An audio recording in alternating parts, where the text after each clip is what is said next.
Ya ngoba enye into bazalwane kulula ukushumayela ivangeli eAfrika.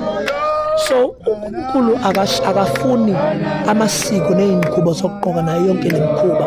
uNkulunkulu akanendaba nalezi. uNkulunkulu is after inhliziyo yakho.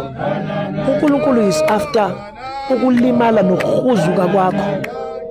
Siyazi sonke ukuthi njengoba siyabantu abasemhlabeni sinezinto eziningi ezidlula kuzona. uNkulunkulu ufuna ukudila nazo lezo zinto. Umnikeza ithuba lokuthi angene enhlizweni akhiphe konke ubonakala nokulimala.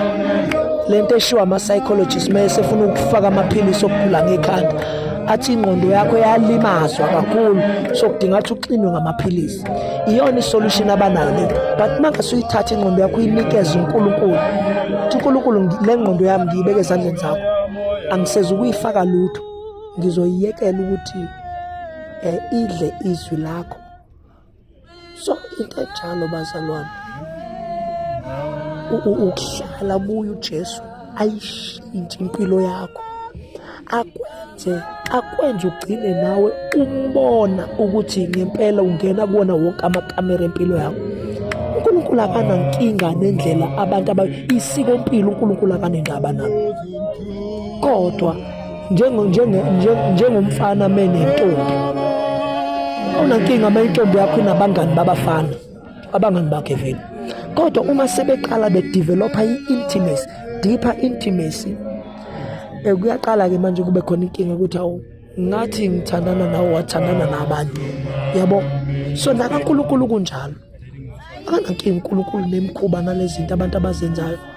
Kodwa uma sewuzoba nabanye uNkulunkulu nawo sikuyaqlasha ke manje kuphazamisa iprocess yokukhuliswa kwabani kwakho. Kuphazamisa uNkulunkulu phela ngithi uyakhuluma ukuthi uNkulunkulu uzokulapha. Uzokusiza ukuthi usimame kulezi zinto ukhule. So masuqala manje sulanda ama-spiritual entities, suhamba izangoma, suhamba inyanga, usuwumuntu obethelwe emalini nobethelwe kwinhlobo zama-addictions, ukudla, ukuthandana nabantu, ukuthanda indaba, ukusizakala ngamaphutha abanye abantu. Bese kuba nalezi ezisobala-ke ukujola, ukuntshontsha, ukubulala, inhliziyo embi, inhliziyo egayibuzi.